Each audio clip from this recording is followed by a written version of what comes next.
ஆண்டவரும் இரட்சகருமாய் இயேசு கிறிஸ்து நம்மை ஆசீர்வதிப்பாராக.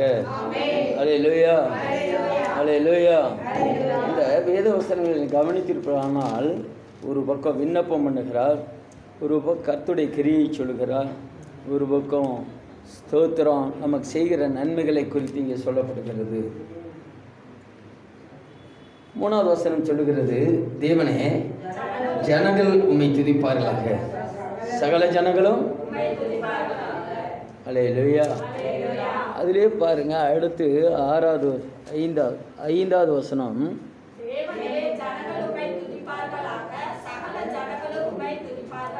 இப்போ ஜனங்கள் துதிக்க வேண்டும். அது ரொம்ப முக்கியம்.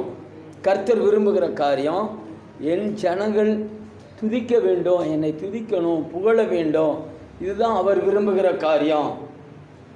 அப்படி துதிக்கும் பொழுது கர்த்தர் நமக்கு செய்கிற நன்மை என்னவென்றால், அந்த 6வது வசனம் பாருங்க, பூமி எப்போ தரும்?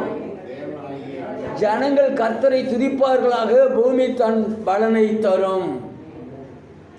எவ்வளவு தூரம் நம்ம துதிக்கிறோமோ அந்த அளவுக்கு கர்த்தர் பூமியிலே பலனை கொடுக்க போதுமானவர். அல்லேலூயா. பூமி தன் பலனை தரும். தேவனாகிய எங்கள் தேவனே எப்போ ஆசீர்வதிப்பாருங்க?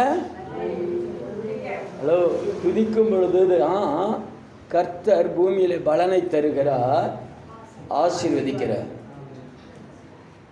துதிக்காதவர்களுக்கு ஆசீர்வாதம் கிடைக்காது. ஜனங்கள் திரளாய் துதிக்க துதிக்க துதிக்க தான் கர்த்தர் தேசத்தையும் நம்மையும் ஆசீர்வதிக்க முடியும். பூமி பலனை தர வேண்டுமானால் துதிக்கணும். துதிச்சா நிச்சயமா பூமி பலனை கொடுக்கும்.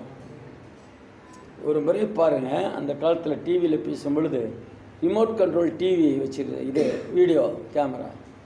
அடிவாரத்தில் போய் நான் அந்த முன்னாடி வச்சு பேசுவேன் டிவிக்காக வேண்டி. பின்னாடி திராட்சை தோட்டம், என்னங்க திராட்சை தோட்டம். அந்த வருடம் நான் போய் அந்த இடத்துல வசனத்தை பேசிட்டு வந்ததில், அந்த இடத்துல கர்த்தரை மகிமைப்படுத்தி வசனத்தை வீடியோவில் எடுத்ததில் அந்த வருஷம் பயங்கர பலன். எங்களுக்கு ஒரு பெரிய பாக்ஸ் நிறைய இங்கே திண்டுக்கலுக்கு அந்த திராட்சை பழத்தை இந்த தடவை எங்களுக்கு நல்ல பலன் கிடச்சிச்சு. அப்போ தான் நான் நினச்சேன், அந்த செடிகளுக்கு மத்தியில் வசனத்தை பேசினதுனால, என்னது வசனம் அங்கே அந்த செடிகளுக்கு மத்தியில் பேசுறதுனால இந்த பலன் கிடச்சி.